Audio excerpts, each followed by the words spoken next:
함께 읽은 본문의 말씀을 가지고 또 하나님이 주시는 말씀 함께 좀 나누도록 하겠습니다. 여러분 성경을 보다 보면은 여러 곳에서 하나님을 신뢰할 것을 말씀을 합니다. 근데 어찌 보면은 성경 몇 군데에서만 하나님을 신뢰하라는 말씀이 나오는 것이 아니라 어떻게 보면 성경 전체가 하나님을 신뢰하라고 우리에게 말씀한다라고 생각할 수 있습니다. 가장 대표적인 거 잠언 3장 5절 말씀 한번 보십시오. 너는 마음을 다하여 여호와를 신뢰하고 내 명철을 의지하지 말라. 너는 마음을 다하여 내 하나님을 신뢰하라. 여러분, 마음을 다해서 하나님을 신뢰한다는 것은 다르게 좀 표현하면은 끝까지 하나님을 신뢰하는 것을 말씀합니다. 예, 그렇습니다. 처음하고 중간까지만 하나님 신뢰하며 사는 것이 아니라 마지막 꼬린 지점까지 끝까지 신뢰합니다. 몸이 건강했을 때만 하나님 신뢰하는 것이 아니라 몸이 병들었을 때도 힘든 일이지만은 그럼에도 병 중에 끝까지 하나님 신뢰하는 것. 좋은 일이 생겼을 때만 웃으며 하나님 신뢰하는 것이 아니라 어렵고 힘든 일을 만났을 때에도 쉽지 않지만은 하나님을 끝까지 신뢰하는 것. 오늘 본문 말씀은 우리가 왜 하나님을 신뢰해야 되는지를 말씀을 합니다. 도대체 우리가 믿는 하나님은 어떤 분이기 때문에 우리가 하나님을 신뢰해야 되는지 말씀하고 있는데, 한번 오늘 본문 말씀이요, 그리고 다른 또 성경의 내용을 가지고 함께 좀 말씀 보도록 하겠습니다. 오늘 본문 말씀은 내용이 전에 제가 좀 설교했던 내용이랑 중복이 좀 될 수 있지만은, 그럼에도 좀 다른 성경과 연이어서 같이 함께 좀 보도록 하겠습니다. 우리가 하나님을 신뢰해야 되는 이유는 무엇일까요? 여러 가지 이유들이 있을 수 있습니다. 가장 중요한 거는요, 하나님은 나를 지으신 분이기 때문입니다. 이 가장 중요한 이유입니다. 왜 하나님 신뢰해야 되냐? 하나님은 나를 만드신 분이기 때문입니다. 여러분 시편 139편에 보면은 하나님이 나를 어떻게 만들었는지를 이렇게 말씀해 줍니다. 한번 보세요.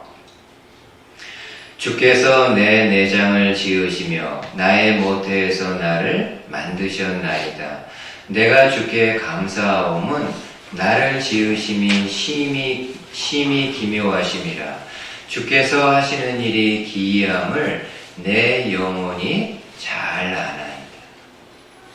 여러분 이 말씀을 자세히 보면은 하나님이 나를 만들 때, 나를 지을 때 어떤 마음으로 하나님이 만들었는가를 좀 느낄 수 있습니다. 특별히 13절에 주께서 내 내장을 지으시며 나의 모태에서 나를 만드셨다. 여러분 거기 끝에 만드셨다라는 단어 있잖아요. 영어 성경이 원어의 뜻을 잘 살려서 번역했습니다. 영어 성경에서는 만드셨다라는 그 단어를요, knit, weave라고 번역했습니다. 어떤 뜻인가요? 배를 짜다, 그 다음에 뭐죠? 옷감을 짜다, 이런 뜻입니다. 그러니까 하나님은 내가 육신의 어머니 뱃속에 모태에 있을 때요, 사랑과 정성으로 한 올 한 올 나를 만드셨음을 알 수가 있습니다. 솔직히 이 말씀은 제가 볼 때는 남자보다는요, 여자분들이 더 잘 이해할 수 있습니다. 그리고 여자들 중에서도 뜨개질을 해본 분이라면요, 더 하나님의 마음을 이해할 수 있습니다. 혹시 여러분들 가운데 뜨개질을 해본 분들이 있으면은 어떻습니까? 어떤 마음으로 뜨개질을 합니까? 주로 이제 가족들을 위해서 목도리를 짠다든지 스웨터를 만든 뭐 이렇게 뜨개질을 할 때 어떤 마음으로 뜨개질 하나요? 아주 미워서 이거 그냥 막 이런 마음으로 뜨개질 안 하잖아요. 어떤 마음입니까? 내 아이들이 입고 좋아할 모습, 내 남편이 두르고 행복해하는 모습을 상상하면서 정말 사랑과 정성으로요, 한 올 한 올 이렇게 뜨개질을 합니다. 하나님이 저와 여러분들 만드실 때 그렇게 하셨다. 내가 어머니 모태 안에 있을 때 하나님은 사랑과 정성으로 우리를 만드셨음을 말씀하고 있습니다. 여러분, 기본적으로 자녀는요, 부모님을 신뢰합니다. 그렇죠? 다른 사람은 설령 믿지 못한다 할지라도 부모님만큼은 신뢰합니다. 왜냐하면은 나를 낳아준 부모님만큼 나를 사랑하는 사람은 없기 때문이라는 믿음, 확신이 있기 때문입니다.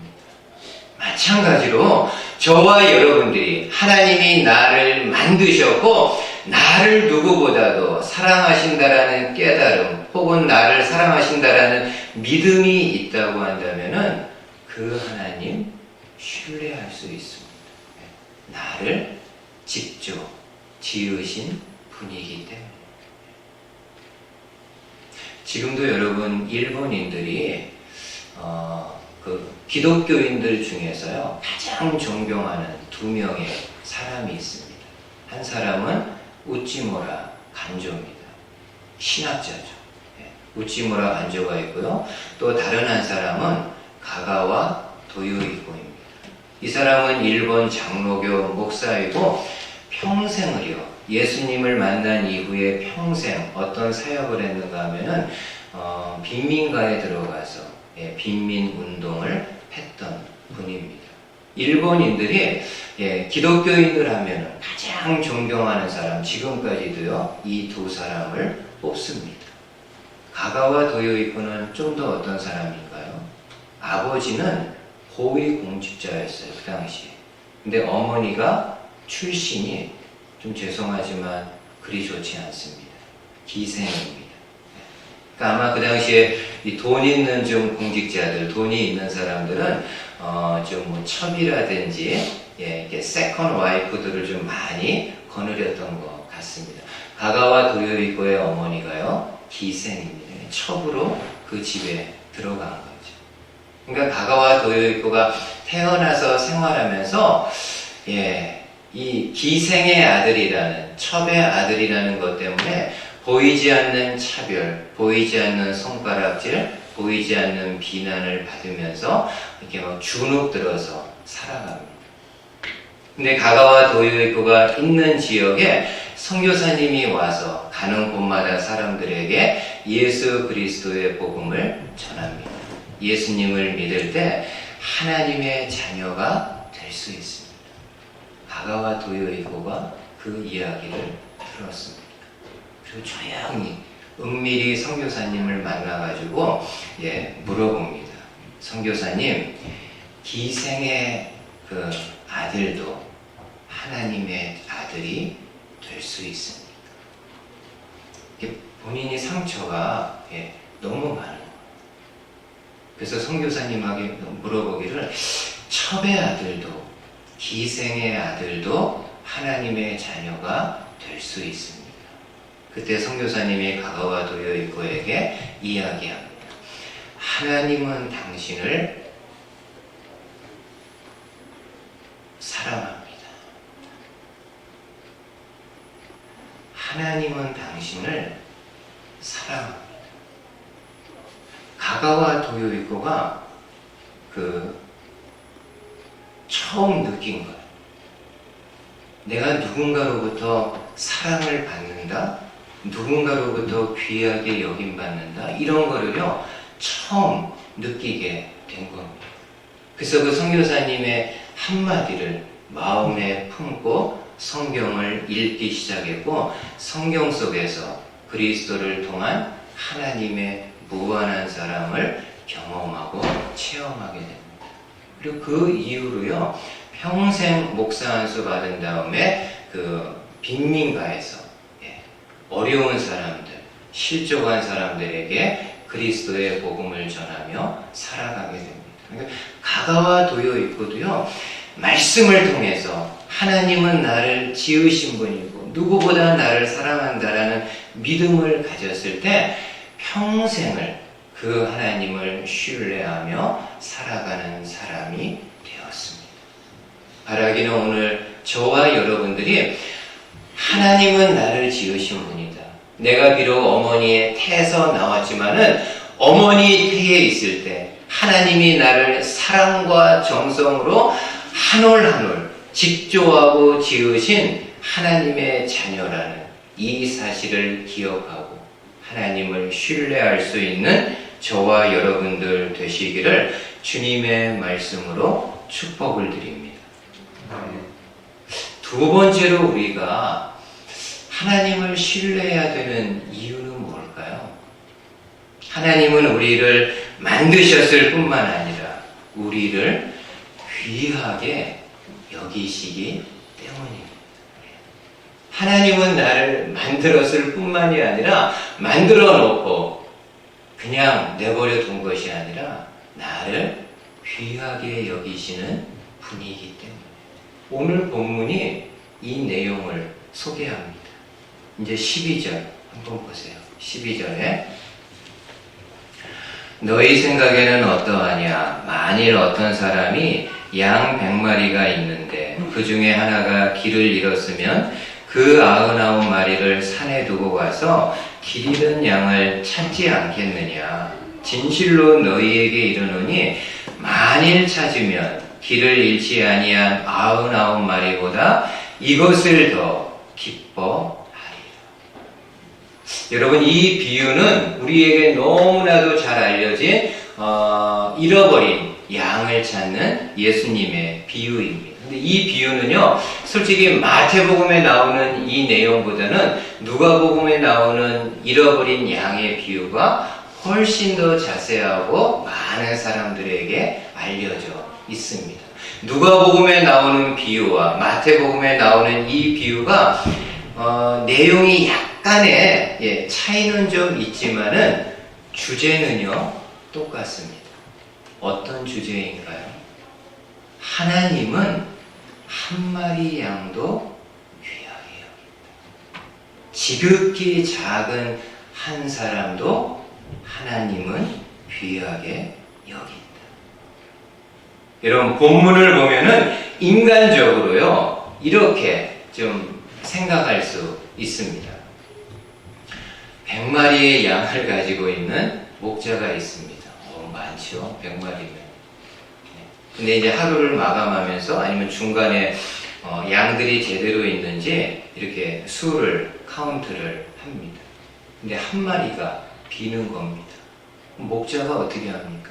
당연히 99마리를 좀 더 이렇게 좀 안전하다고 생각하는 산 어딘가에다 두고 한 마리를 찾기 위해서 길을 나섭니다. 그 주변 반경 바운더리 해가지고 여기도 가고 저기도 가고 막 이렇게 다니면서 한 마리를 찾습니다. 근데 좀 시간이 지나가지고요, 시간이 지났는데도 한 마리를 찾지 못하면은 어떤 마음을 가질까요? 아니, 어떤 마음을 가져야 될까요? 두고 온 99마리도 생각을 해야죠. 잘못하면은 그 99마리도 어떤 불상사가 있을지 모르기 때문에 아무리 찾아도, 주변을 이렇게 찾아봐도 한 마리를 찾지 못하면은 포기하고 그냥 한 마리 대를 위해서 소를 희생하는 것이 일반적인 목자의 마음일 겁니다. 우리 주님은 어떻게 한다고요? 끝까지 추적해서 찾는다. 잃어버린 양 한 마리, 길 잃고 방황하는 한 마리 찾을 때까지 끝까지 주님이 노력하신다라고, 포기하지 않는다라고 말씀합니다. 이처럼 예수님은 작은 자를 귀하게 여기는 당신의 모습을 소개하고 있습니다. 여러분, 성경 곳곳에는 하나님이 나를 얼마나 귀하게 여기시는지를 성경 여러 곳에서 말씀합니다.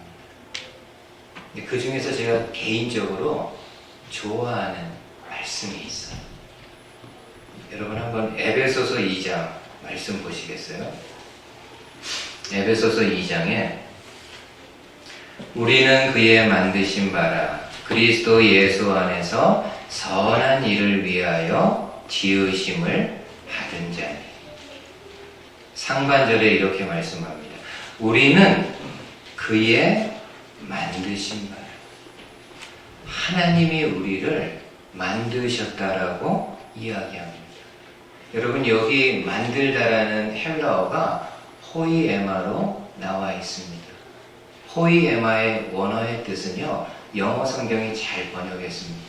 masterpiece, 걸작이에요. 하나님이 한 사람 한 사람을 만들 때 어떻게 만드셨다고요? masterpiece, 걸작품으로 만드셨다. 그냥 대충 공장에서 찍어내는 것처럼 천편일률적으로 똑같이 그렇게 만든 것이 아니라 이 세상에 유일한 한 사람, 걸작품으로 만들었다라고 이야기합니다. 여러분, 예술가가 걸작품 만들 때 어떤 마음으로 만들까요? 그냥 대충, 그냥 널널한 마음으로 작품을 아니요. 정말 심혈을 기울입니다. 온 정성, 온 마음, 온 힘을 기울여가지고 그 작품을 만듭니다.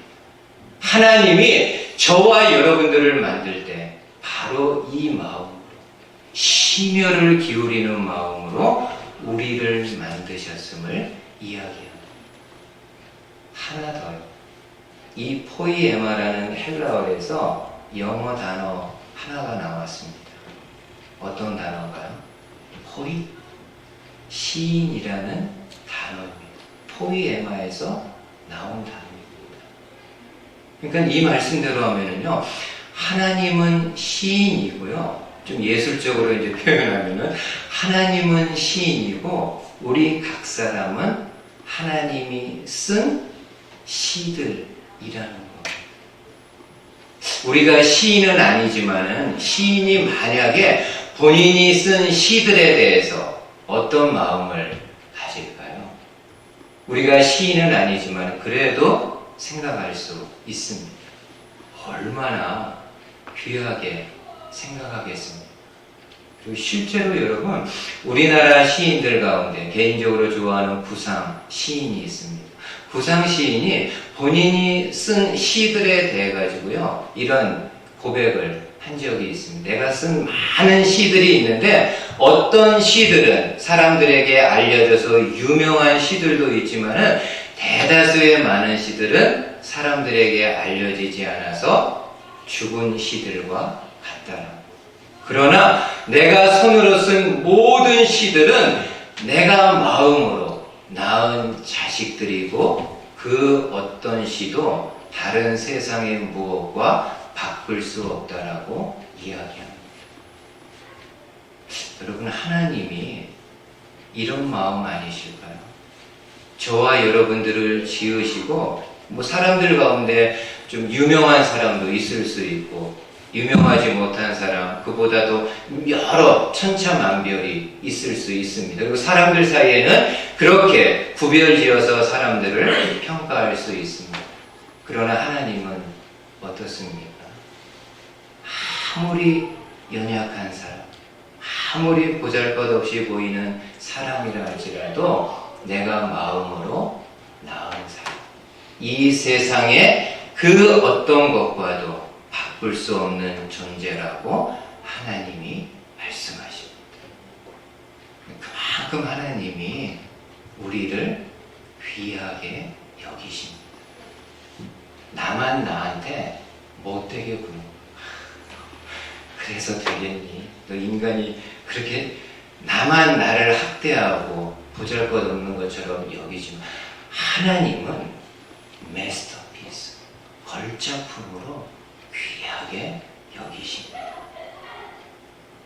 여러분 생각해 보세요. 기본적으로 사람들은 어떤 사람 신뢰합니까? 여러분들은 어떤 사람 신뢰하세요? 나를 인정하고 나를 귀하게 여기는 사람 신뢰합니다. 그렇죠. 이게 인지상정이잖아요. 나를 무시하는 사람 신뢰 안 합니다. 나를 이용해 먹으려고 하는 사람 따르지 않습니다.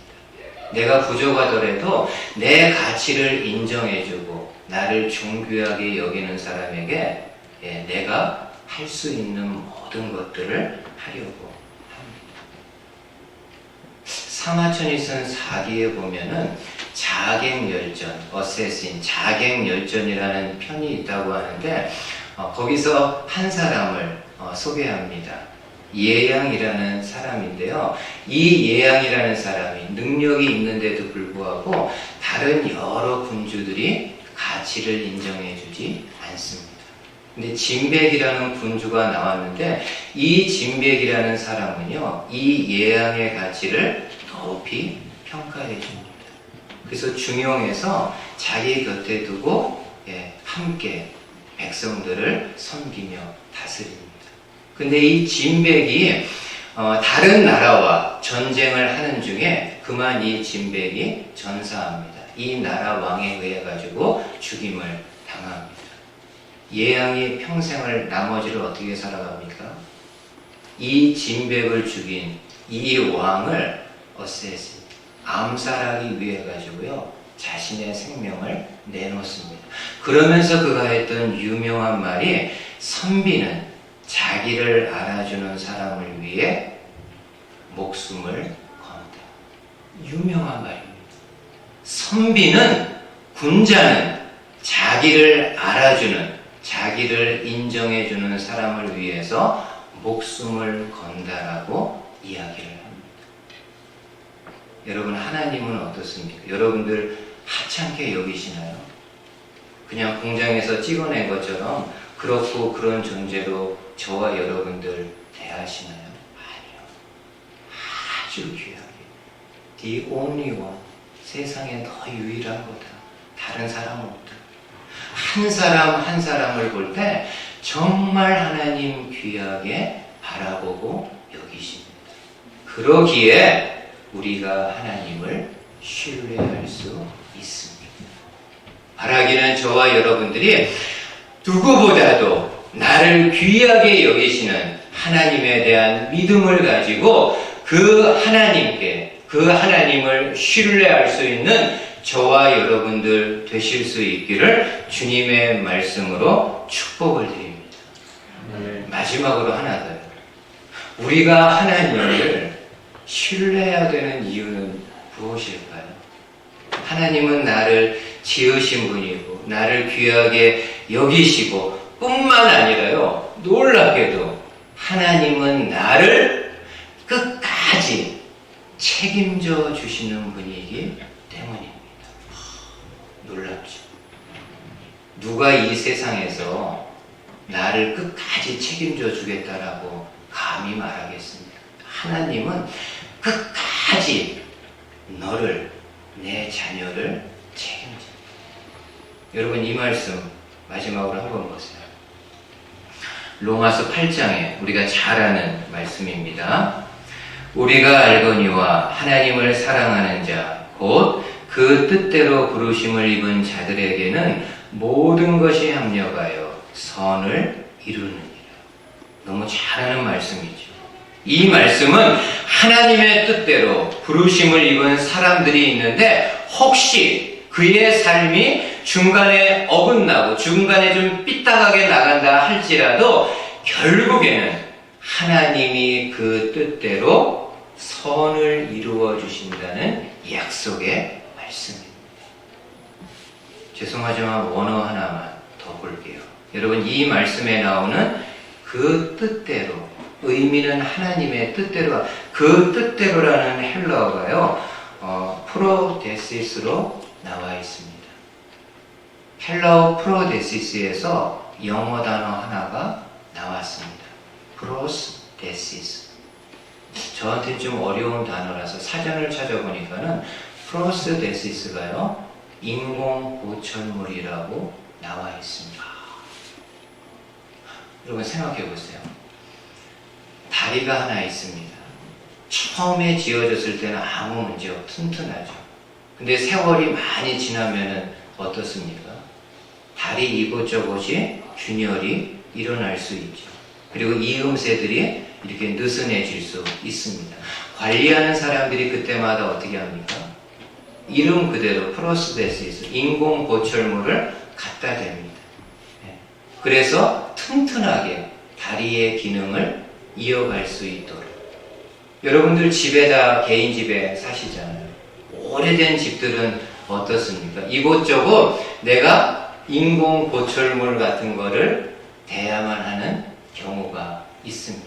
그래야지 집이 든든하게 지나갈 수 있습니다. 마찬가지로 믿는 성도가 하나님의 뜻대로 살아보려고 노력은 하지만은 때로는 내 욕심으로, 내 정욕으로 인해서 잘못된 판단으로 인해 하나님이 계획하신 삶의 궤도를 벗어날 때가 있습니다. 그때 하나님이 어떻게 하십니까? 너 잘못이지? 네 알아서 해라. 나 간섭아. 나 몰라라 하시는 것이 아니라 하나님이요, 우리 인생에 개입하셔서 그 무너진, 그 균열된 삶의 자리에 인공 보철물을 대셔서 다시금 우리 삶을 회복시켜 주시는 분이십니다. 끝까지 무한 서비스, 끝까지 우리의 삶을 책임져 주시는 하나님. 근데 여러분, 조건이 있어요. 하나가 있어요.